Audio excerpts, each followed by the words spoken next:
Well, hello and welcome to a Pocacito update. Pocacito Post-Carbon Cities of Tomorrow discovers urban solutions for the 21st century sustainability revolution. And my name is Max Grunig. I'm going to be your moderator for today. And if I seem a little bit disturbed at times, I need to also admit people into the room so that sometimes I get pulled away a little bit. I'm very happy that I can moderate while clicking on buttons here. Today's topic, running for office, why climate candidates should run for local government. And I'm very happy to have here as our speaker today, Katherine Walsh.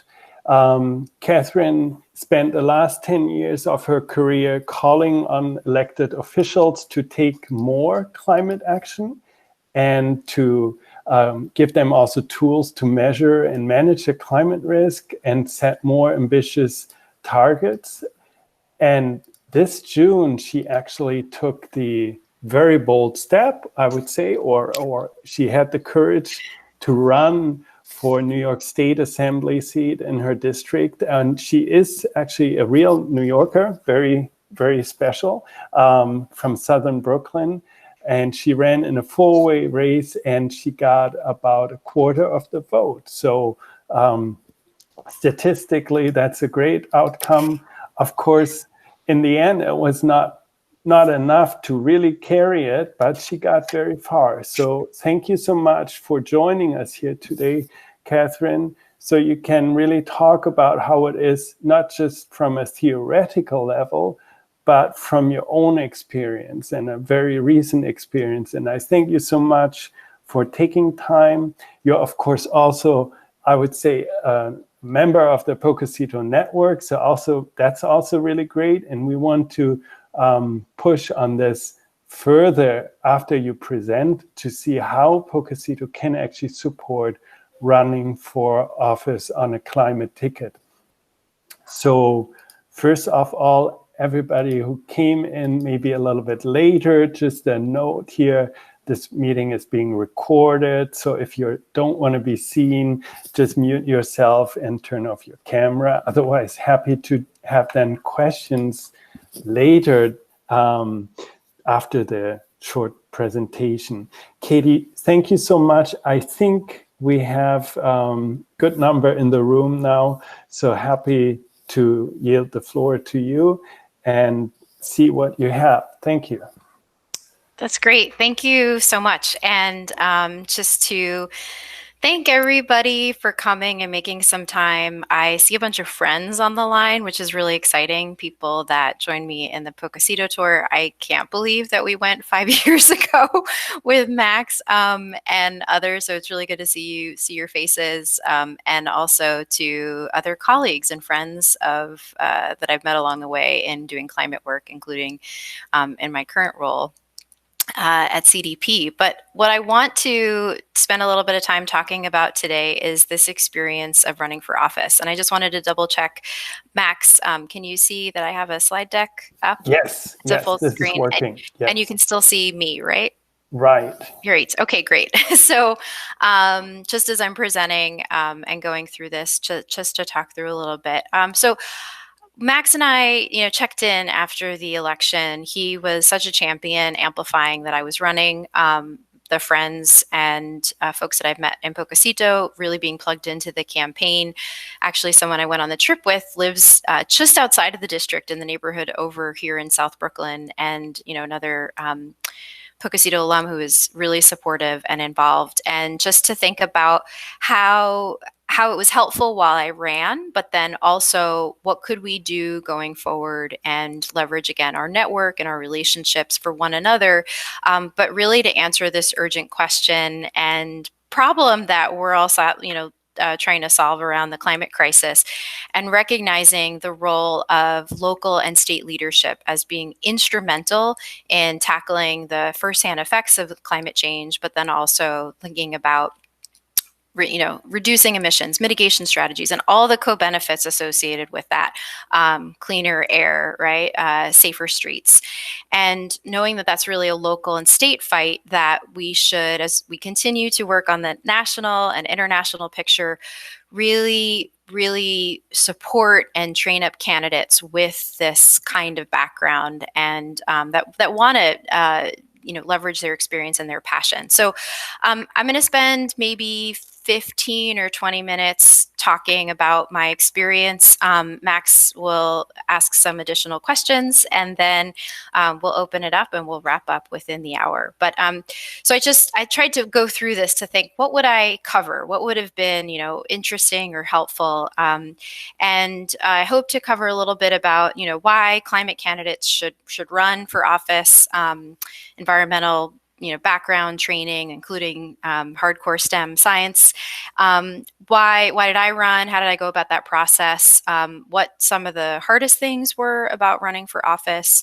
What were some of the most enjoyable? And do I wish I did anything differently, or advice that I would give to other people starting this process? But just briefly, if you want to go up, my website is still active, katherineforassembly.com. I ran for New York State Assembly. Our primary was in June of last year, June of this year, June 23rd. And I have a picture of myself up with, I did run with a friend, Julio Pena. He ran for something called the district leader position.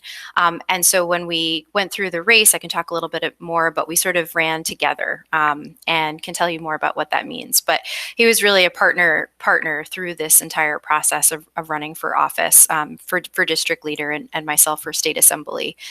And I wanted just to show you, this is a picture from our view. There is a Sunset Park, and it looks out and it's quite beautiful. You can't really see it here, but you see the New York waterfront and the skyline. You can see the Statue of Liberty. And our district and our community really, in southern Brooklyn was and historically, and continues to be a home for immigrants to New York, for working class families that are just getting started. My family had immigrated to New York, to the US. They had come into our district. They moved into Red Hook, which is also part of the State Assembly District, and got their start. And then my family, 4 generations later, we're still living in the community. We're still living in the district. And as an adult, I'm still here and still working in the neighborhood. But I just wanted to show you visually what it looked like. So this is just a district map. And the blue is the water. Of course, we know it's not a square rectangle. And the, again, hard to see, but, just in terms of like what juts out into the water, our piers. And again, this was the historic working waterfront of our community, in Sunset Park. And then there's that little hook there, and that is Red Hook. And there is a big shipping terminal there. So the neighborhood itself is a waterfront district, and it is one, all the considerations and all the things that we're thinking about in terms of local climate impacts, in terms of sea level rise and what New York is facing, we're one piece of the puzzle. But it is also a industrial corridor, and when it moved from the working waterfront, what it now houses, and what continues to house is we have a major last mile trucking facility that wants to move into the district. So last mile trucking, effectively, Amazon distribution center. We have a lot of, there's a variety of different uses. There's a major recycling center that's there, and a large opportunity exists for the waterfront to make it a green working waterfront, with investments that the state of New York is considering, as it hits goals for the Climate Leadership Protection Act, which is sort of our statewide climate leadership program. But what you really need is local leadership to harness that potential and really recognize the opportunity. So just again, why I ran, and also why local climate candidates should run. I think we can all appreciate that the it's this question of being climate aligned, right? So while we're looking at the big challenges in front of us, we need to work on resilient infrastructure. We need to continue to work on clean air, green jobs, kind of building, especially now, especially with COVID, sort of the green economy of the future. And we need people who are not just talking about it. We need folks with the experience who can work across policy, who can work across science, who can work across finance and industry, to get the job done. And if you have that kind of training, if you have that kind of lens, you're working on issues that directly impact your community, but you're also working towards the larger goals, either at your state level or at the national level on climate change. And to say why people, let's say with our, with a climate background or a science background, or just in general, like what is the holdup of why people don't always run for office? I want to say that we can talk a little bit later with Max around this. For lack of a better term, like getting a pipeline for climate candidates. But, it's why do most people just not run for office at the local and the state level? And I went through that same process of, the challenges that you run into. And I think one of the main challenges that you run into is that the political parties, as they exist, make it extremely inaccessible. We see that even in Brooklyn, at the most local level, how challenging it is to get involved into local politics. And I can talk a little bit more about, why I think that's happening. But I think that's sort of, where do you even get started, is one of the main ways. And what is the role of the political parties in helping get started? I think another challenge that I went through, and a lot of candidates experience, is the data and the information on how to get started. Where do you get candidate training? You need to know where to go, and where to gather this information. And it's not something that is that readily available. So it's between the sort of that entry point, that starting point within the party system, how would you even run, and then the data and insights behind it. And another very real thing that I went through in this decision of, running, is you just worry about your own capacity, your own confidence, and thinking that you're not qualified, or why should you run? Why should you go through this? And I think as a woman, in particular, I know, thinking of just the barriers that exist, and also thinking for candidates of color going through this process of the historic challenges of running for office, like the very real significant historic challenges of running for office, and then also all of these systems that we just talked about in terms of data, information, where do you get started? There hasn't been leadership in really showing the way, and I do think that's breaking through. I think that we are. I think that there is this tremendous opportunity. And I think that, the thing that people would always say is, we have, Donald Trump as president. Like, you shouldn't even be going through that process of why you don't measure up, and why it's not possible, to run for office.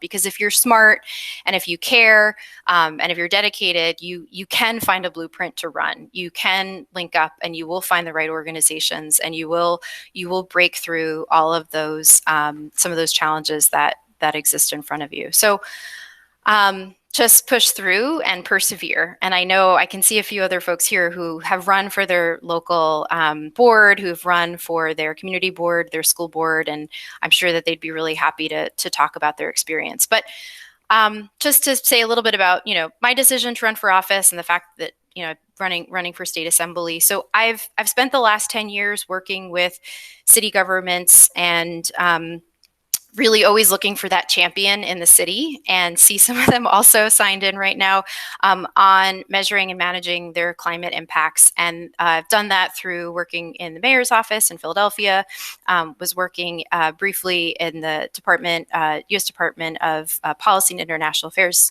Department of Energy and Policy and International Affairs, but majority has been at CDP, the Carbon Disclosure Project. And that work has really demonstrated, when you do find the champions within the offices and when you do work with the elected officials, what is possible and how you can make change happen.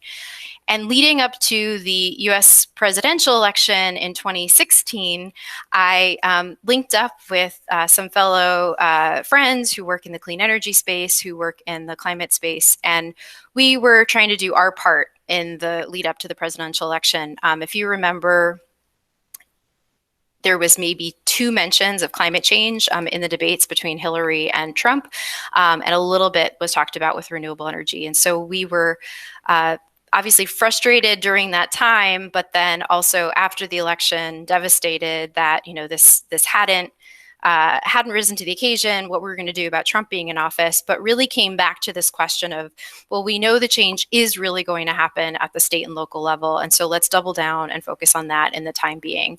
And we started a group that was up and running for about 10 months. It was called Sustain the Vote, and we were just focused here in New York, working directly with city council candidates in New York City that were running for office. So this is the 2017 city council race, and coming with some of the information, some of the data that we were finding around local climate impacts and the what we could bring to bear. So we were coming with all different experiences saying, how can we support your campaigns? How can we get involved? How can we bring sort of a climate, focus to your city council races? And it was through those discussions and building up Sustain the Vote that I actually plugged in with, I'm an Environmental Defense Fund Climate Corps fellow, and they were just starting this advocacy training that they were doing, and they're still running it for EDF fellows going forward.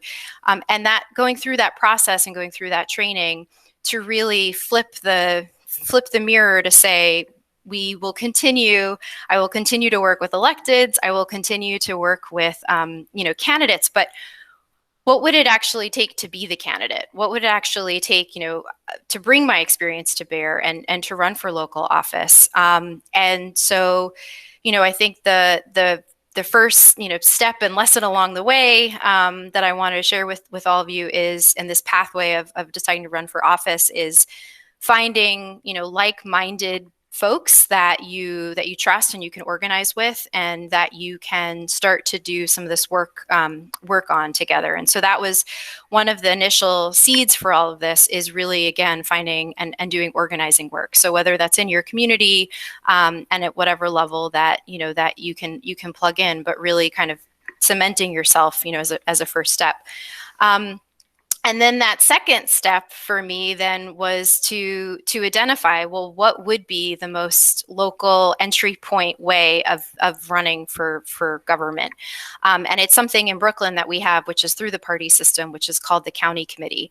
But I found out about it because I was in conversation with friends and talking about this step. And it was a champion, a good friend of mine, who had heard about county committee, who had heard about a campaign called Rep Your Block, which again is here in New York. And that, I would say, is sort of the second ingredient to all of this, is, really, and you could see this in yourself going forward for other people, but really being that champion and encouraging folks around you that you really believe in, to run for office, and sort of give them those resources and support. And so that, I think, having a key champion in my life who believed in me to be able to kind of take that step and bring the experience to bear. So I ran for county committee, and when I say it is the most local level way of running for government, you run to represent your 3 city blocks. So like, your election district is 3 city blocks in New York.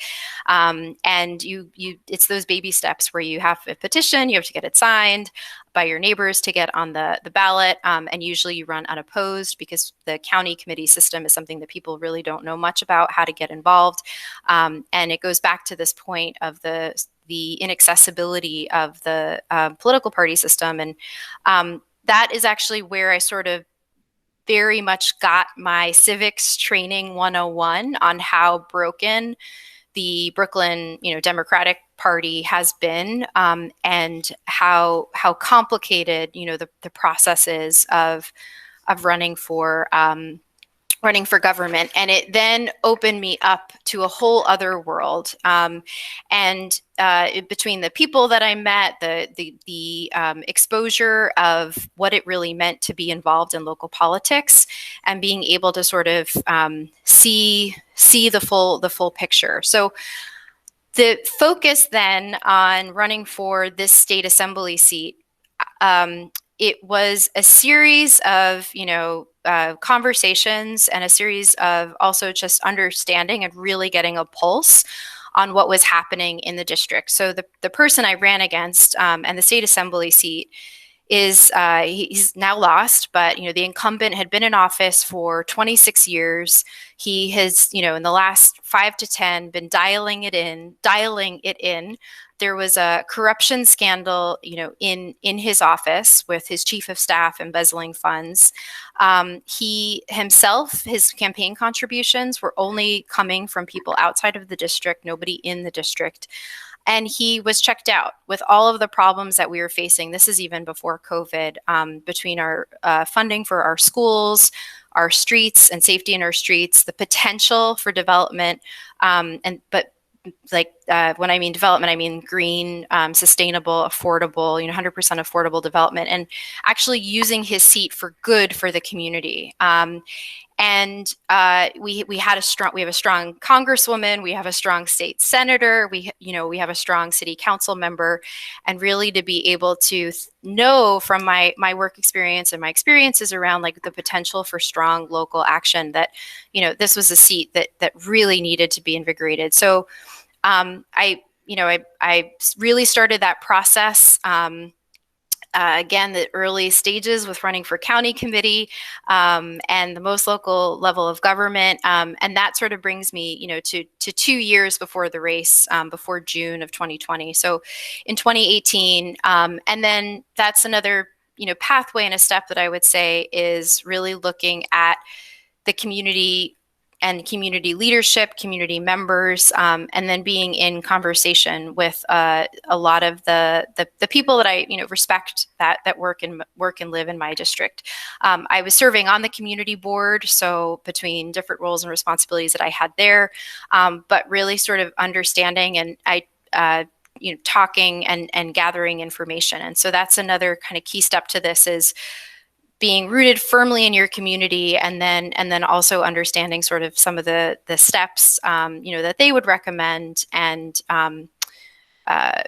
focus that they would support on. I want to talk a little bit then about the campaign and sort of how you get started, and also just talk about, I can get into the specific issues and what I ran on the platform. But so my experience of this campaign, it was really in 2 parts. There was the run up to, there was the announcement of running, and then COVID hitting. So I thought I could just show you sort of the 2 parts of the campaign.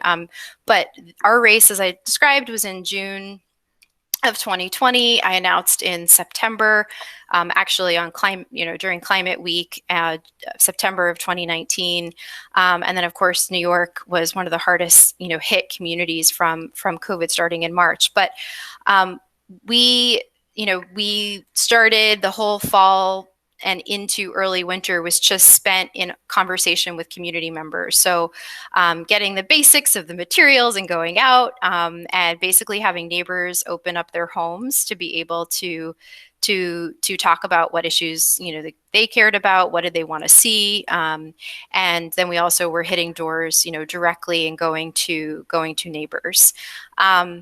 Once COVID hit in March, our campaign had to completely pause and retool. And I actually think that one of the biggest, contributions that the team members were able to do was in those first couple of weeks when we didn't have a lot of information and we didn't know what was happening in New York, because it was very confusing in terms of between what our governor was saying and our mayor was saying, and the information available to us was just to check on people. And so what we were able to move from door knocking, and then we had already purchased and gotten phone numbers and contacts, for people in our district. And so not all phone numbers match up with the person, but, you're calling and you're checking in.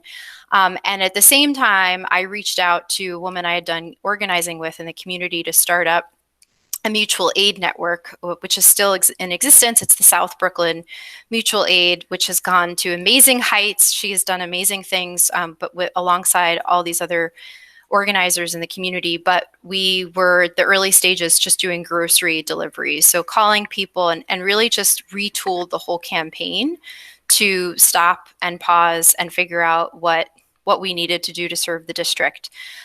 We are, again, a working class community, heavily immigrant. Especially, it took a long time for the state and the city to react, to figure out how to get deliveries, how to get groceries out to people. And at the same time, people were out of work. And so there really was an urgent need to respond. And so that is one of the, ways that the campaign was able to adapt in that period of time. But it also completely changed the whole process of campaigning. And I think this is something that campaigns are trying to still figure out. And I know going through the presidential election, right, like what level of effort do you spend on, door knocking and being safe? But we ceased all campaign operations at doors in March, switched entirely to the phones. And it really wasn't until about 2 or 3 weeks before the election that you can see folks here, I'm out and about, I'm trying to be distanced. Everyone has their masks on, and, we're trying to, reach people directly where they are in the streets before the election. Let me just stop sharing for a second so I can see people's faces, because I have a couple of other points that I wanted to make sure I hit. So if I... Sorry. Okay, I think it is going to click out in a second.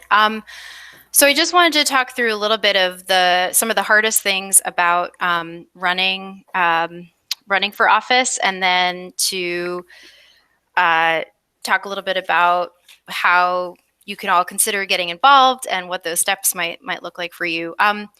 So one of the hardest things about running, for me personally, was the speed and the scale. So it's how quickly you have to build a team. And especially if you've never done this before, or if you're not, plugged into a particular organization that's getting this started, is starting from scratch, turning to your friends, turning to your neighbors, trying to figure out how to raise money. So we launched in late September, and then, a lot of you on the line too will know that you got phone calls from me, because really what you're doing is you're just calling your friends and your family to ask them for support. And then you're also doing outreach and trying to find volunteers. So I see my friend Harmony is on the line as a neighbor that I met. We actually didn't even meet in person until right before the election, but as somebody that we called just to introduce her to the campaign, and she ended up putting her hand up and getting involved and then being integral to the campaign. And that scale is incredible, but it can be very overwhelming depending on your background if you haven't really operated in that space. So to start in September and then to have, basically hired a campaign manager by February, and, couldn't imagine myself being there when we first started. Another thing that was really challenging about running is thinking about what kind of campaign that you're trying to build, and then really, sticking to those principles along the way, what those values are and what those principles are. So things are really moving fast around you. You're trying to raise money. You're trying to respond to anytime there's anything in the news that you want to comment on. You also, or you need to react to something, or you're trying to, the number of people that you need to call or the number of people that you're trying to reach. Can you do all of it and then stick to your values and to your principles? And so I think, as you're getting started, like almost writing those down and figuring out what those are. the way I always thought about it is I wanted to lead the campaign the way that I would want to lead in office. And so using the campaign as representative of my leadership style and using my campaign as a way to surround myself with the kind of people that I would want to surround myself once I'm in office. An example of that is, do you respond to the trolls that you're getting in social media? do you let it go? Do you, I think the mutual aid is a really good example. Like, what was the right thing to do at that time? The right thing to do was to do the organizing outreach and check in with people. And that's really kind of how I would, continue to lead going forward.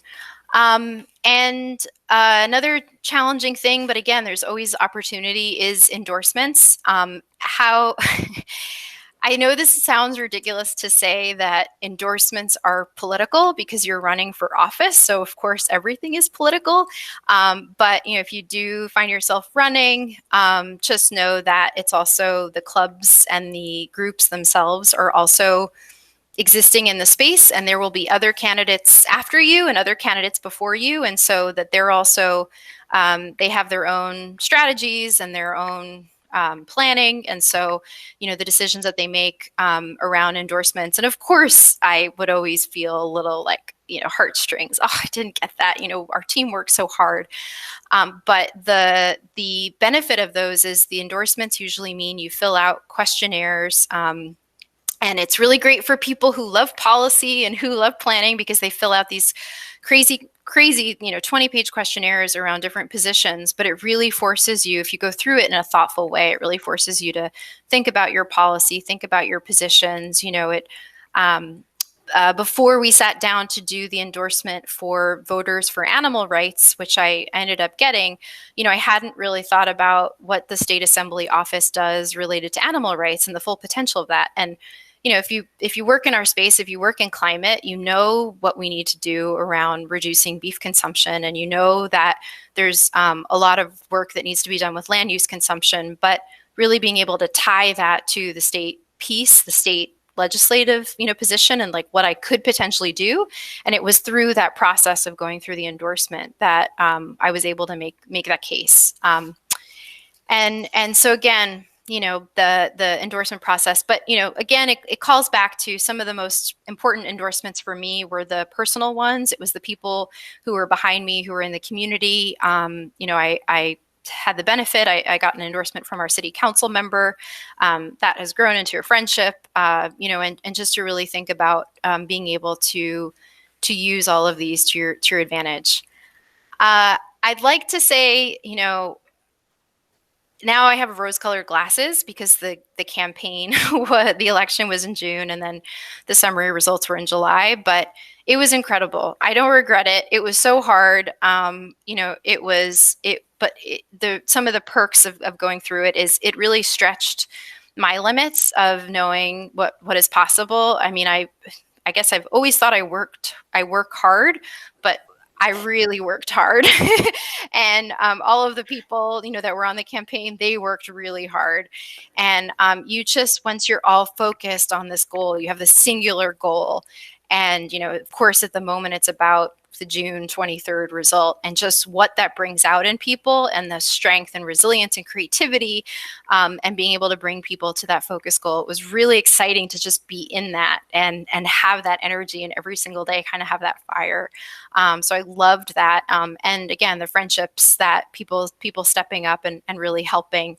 I also want to say, in terms of the advice that I have, and some of the steps that I took that were really helpful for me, is being able to sort of also have a discussion with myself, like what would I be sacrificing, and what would be put on hold, and also the people around me who I love. Talking to my partner.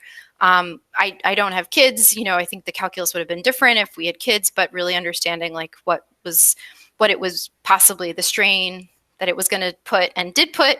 But then also just, my family was amazing and setting up. I feel like I was a really shitty friend to people for a while, because I just like couldn't be there, in the normal way that I would love to be for my friends. And luckily they still love me and, are here for me on the other side of it. But it does, you really do sacrifice a lot. And, I would say I can only imagine that would be going forward. If I had won the seat, the impact that would continue to have, going forward.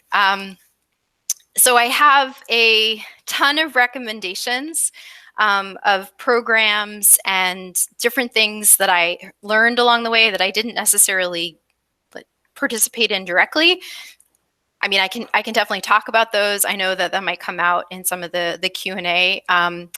And, I think that also kind of fits into like what I would have done differently is also if I had known about some of these resources, maybe they would have been really helpful. But I think I might just take a second and pause there and turn to Max. Well, thank you, Katie. This was extremely interesting, of course, to hear from you as a general experience from running for office. But of course, it was during COVID. So this was even more crazy than what it normally would have been. And of course, we hope that anybody who's maybe a little bit scared that maybe in a year or later in the future, things will be less dramatically different. But of course, things always happen and things always go different from plans. So that's maybe a very interesting lesson from that.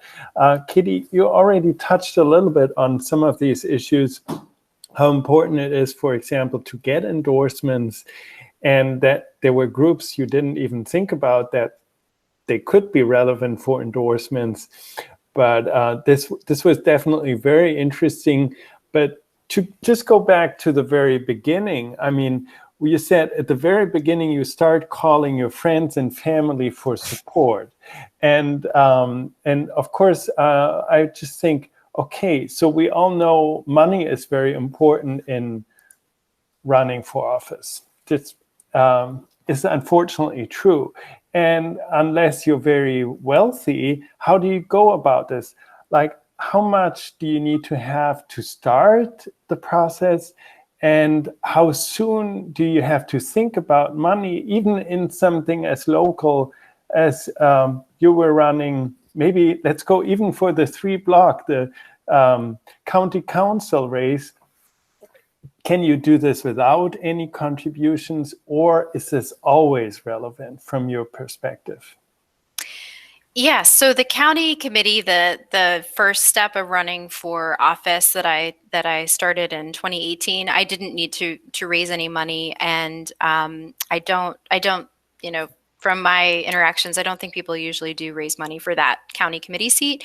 For state assembly, I think through the conversations I started to have when I sort of looked at the this particular incumbent's seat and really understanding like what he wasn't doing for the district. So knowing that I would run for state assembly, really asking around, mapping around. There had been one in the 26 years he was in office. There was one person who ran against him in 2014. So I was able to see some data from that. But what folks said to me is you have to raise 150,000 to 200,000. That's a lot. I mean, in my world, that's a lot of money. And definitely like, I didn't have, starting pot like of personal money that I was like, okay, I'm putting out $20,000, to run. It was like, I'm starting from zero. So what does this take?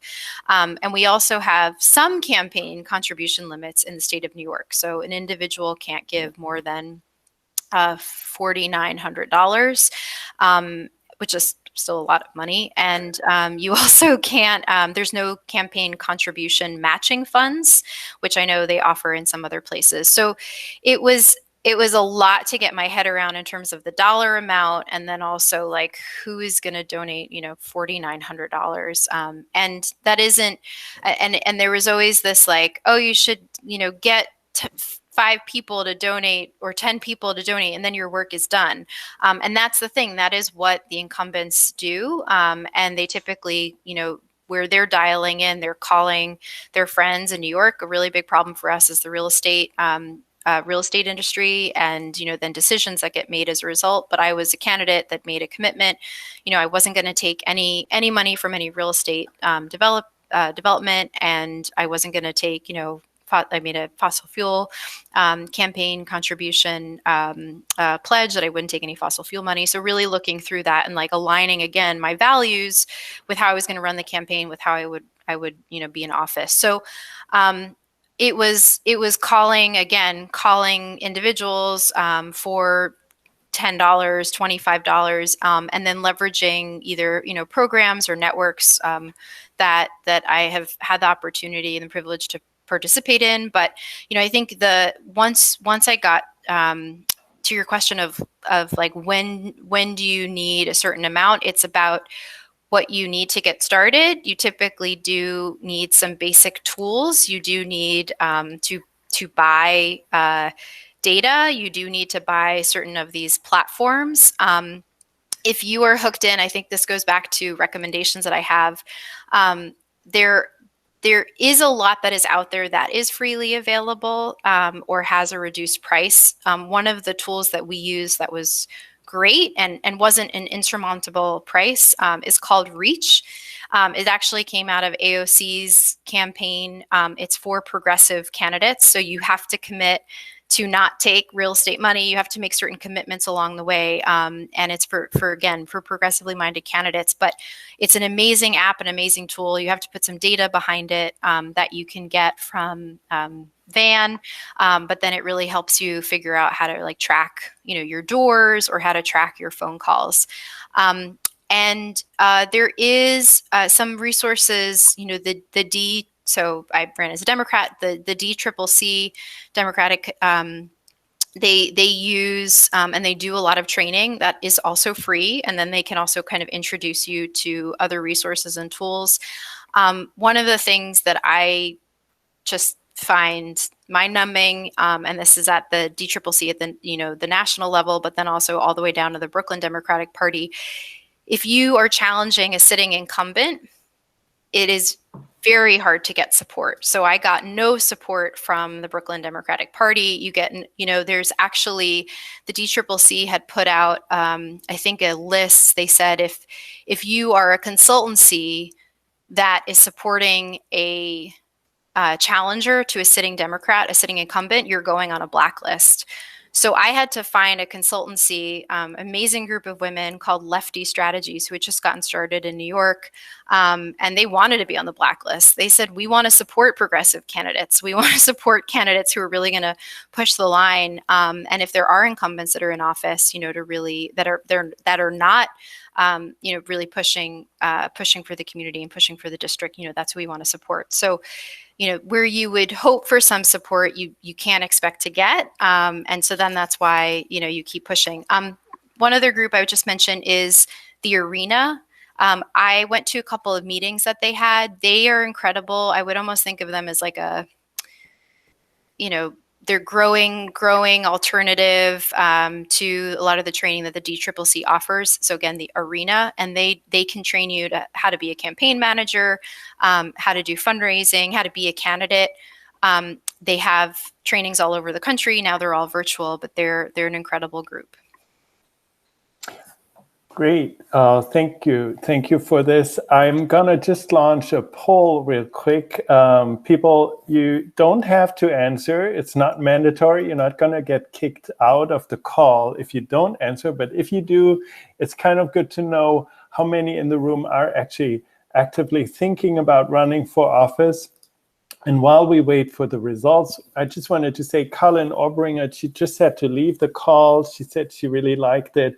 She actually, before this, she typed it in the chat, and maybe, Katie, you couldn't see it because you're busy with presenting, but she said, congratulations on running. It takes a lot of courage to run for office, especially for statewide office. And I want to add that Carolyn knows what she's talking about. She used to be mayor of a city in California, so she has seen that as well. While we're still running the poll, I wanted to say there's a question from Penny Gage. And Penny, if you're still here, if you want to ask the question yourself, you can. Otherwise, I will read it out. It's 3. Oh, sure. Let's see. Michelson. Just curious, you talked about strong local action. What were some examples around climate that you were proposing in your campaign and that you've seen taken at the local level? And as a follow-up, on your campaign website, which I should visit, what are specific policies that you proposed regarding climate? And how did or was it woven through all of your other issues like education, infrastructure, economy? Did you even call it out as a separate issue? And thanks, calling in from Anchorage. Oh, great. Cool. Yeah, so I mean, there were some specific things that we talked about that were relative to our district. So and I think is happening in cities across the country, and now especially on the other side of COVID. But these last mile distribution hubs. So I talked in the beginning a little bit about how we are zoned industrial, but we are seeing a huge rise in. So these are massive, massive trucking facilities that are being built to basically do that last mile of delivery for consumer goods or other types of products. But at the same time, you have New York in April of 2019 had passed a statewide goal on the Climate Leadership Protection Act and then a citywide goal on climate. And yet at the same time, there's all of these last mile trucking facilities that, are walk us back so far in terms of local air quality, and then also on safety and safe streets, and also just putting pressure on our infrastructure. So one of the things we talked about doing was introducing a moratorium on these last mile trucking facilities and having legislation passed at the state level. So this is something that, it was development that was happening right in our district, but it was also happening in the Bronx. It's also happening in working class communities of color throughout New York City that are all being impacted, that go against the goals that we have at the state and city level. And again, you could use the power of the state office to introduce this kind of legislation. And COVID, again, exacerbating this, knowing that COVID, directly for communities, environmental justice communities, overly burdened communities, again, historically communities of color, working class communities, having the effects of COVID be more significant. This is even more important now. So that was a specific example where we talked about putting a moratorium on these, last mile trucking facilities that could be done at the state level.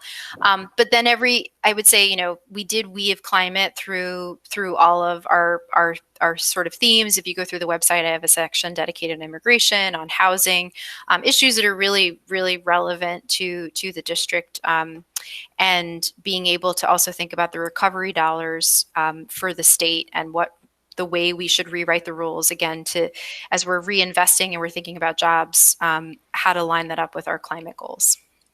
Katie, jumping onto that, you mentioned the other topics. So how important and how much time do you have to do that? How important is it to build coalitions with other communities, other topic domains, basically, like Black Lives Matters or immigration or environmental justice that's not on climate change? How important is that, and how much time do you have? Because you mentioned you're so stretched anyway from the beginning till the end. How can you build that all into your time? Yeah, I think the way I thought about the way I ran and where we focus the issues is climate and the environment was a lens in which we looked at and talked about a lot of these other issues. And in terms of the top issues, in our district, housing, affordable housing being like one of the top issues, immigration policy, particularly things that are still persistent. Actually, some rules did change in the last 6 to 8 months around immigration policy, but how to protect a lot of the immigrants that live in our community. And then third, sort of being this combination of safe streets, traffic, infrastructure. And I would say that's kind of where climate, came into this. But, a lot of the work that we did was This is not a seat that people didn't even know who the state assembly member was. He was really not very visible, and just again hadn't been showing up for years. And so a lot of what we ended up doing was around sort of painting a picture of what was possible when you had strong state leadership. Like, what is the assembly seat? What do they do? And then what is possible with strong action on housing, strong action on immigration, that is something that can be done by a state assembly member. Excellent. And just to throw this in here, I closed our mini poll, and we had 11 people answered the poll. Not everybody on the call answered it, but we had a good number of people saying maybe someday, so a little bit hesitant. Also, somebody saying, I need more information. And then 3 people said yes. And so this was with an exclamation mark, so this is very decidedly.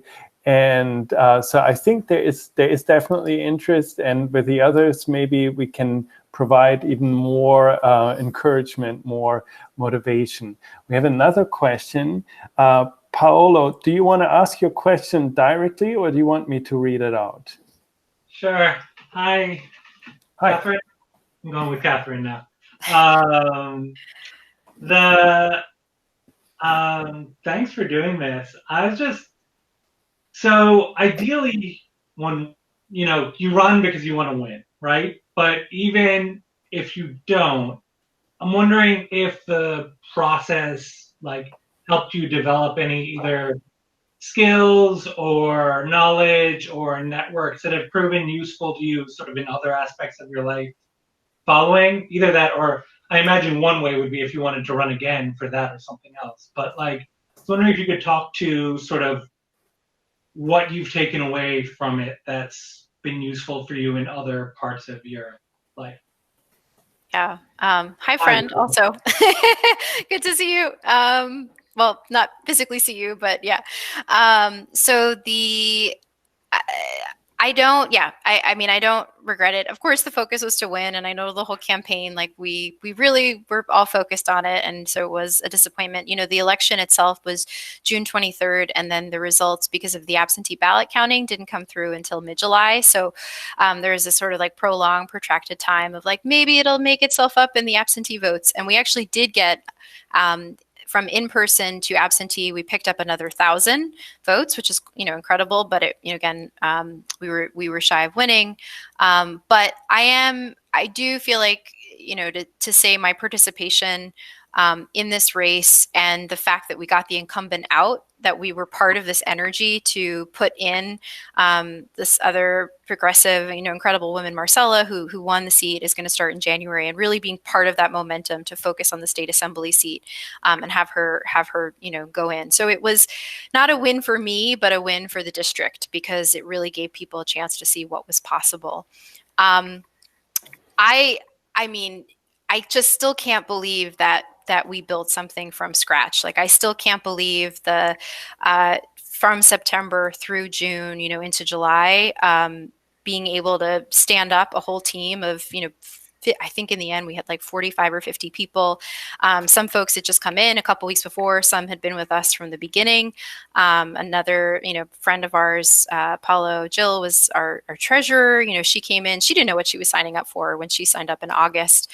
But to be able to see that whole process through is incredible. I mean, if it's done anything directly, right now, it is. I'm continuing my work in the community. I'm continuing my work in the district. And even though I didn't win the seat, all of the things that I was focused on, all of the things I was talking about, while I have returned to my full-time job, I am really trying to show up and figure out how to still move those things forward, even though I'm not in the state assembly seat. We'll see what, the future holds for next steps with another campaign. Yes, I see a comment here from Nicholas saying you should run again. And of course you should, but not just Katie. I mean, this is really, we're trying to motivate people to consider running on all levels, from entry level, like what you said, the county council, or whatever equivalent you have where you live, to statewide offices, and to also, of course, support others who are running. I mean, that's also so important because, Katie, you mentioned this, how many people are crucial to having a campaign being effective and running, and how many hands you need.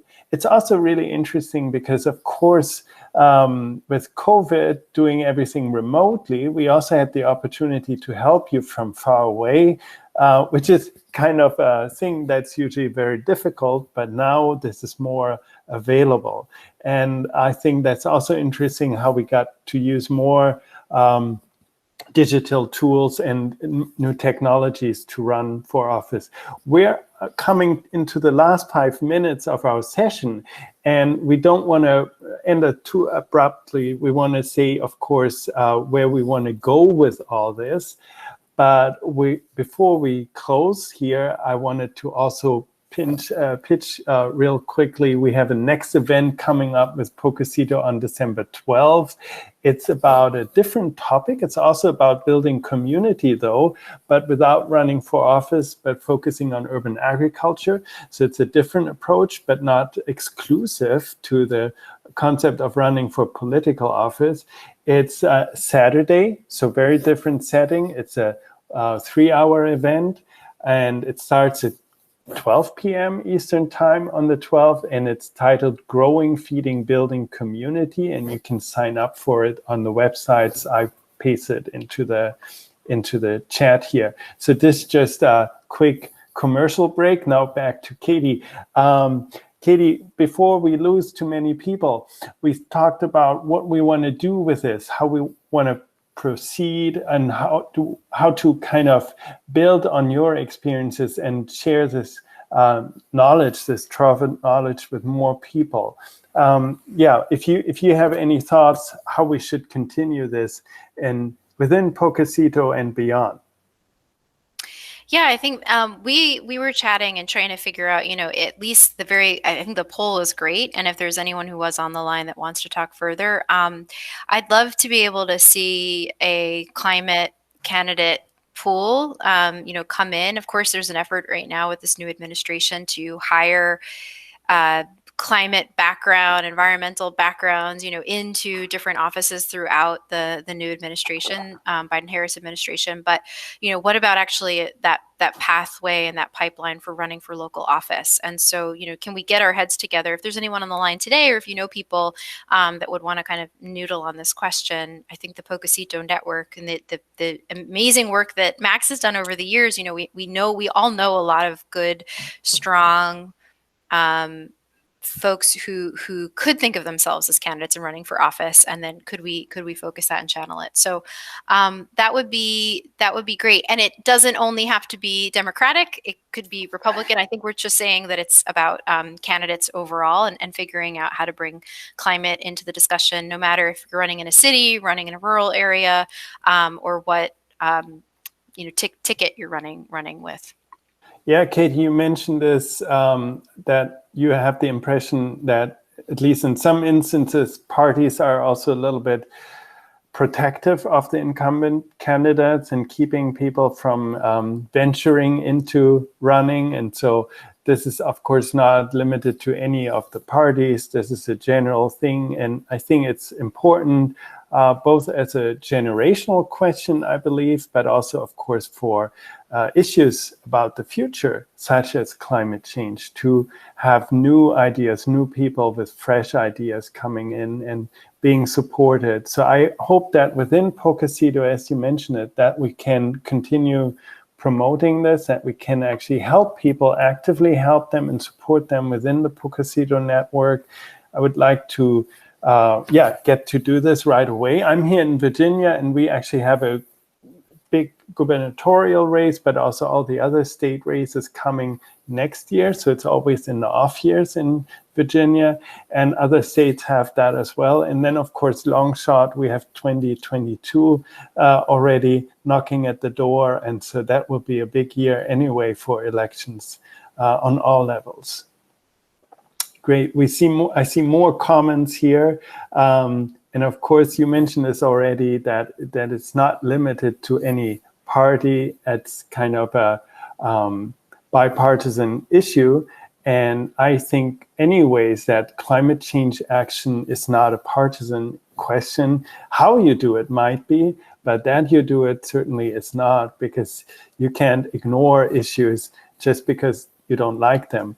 So that's also really important to remember. And Katie, before we close now, it's the full hour already.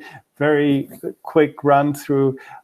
Katie, I think it was really, really helpful. I really encourage everybody to continue the conversation. So please stay in touch with us. You can, of course, leave comments on social media, but we also really want to reach out to you. So if you're not on our list, try to sign up or contact Katie or contact me. And then we actually will have follow-up events following on to this one here, going more into the details.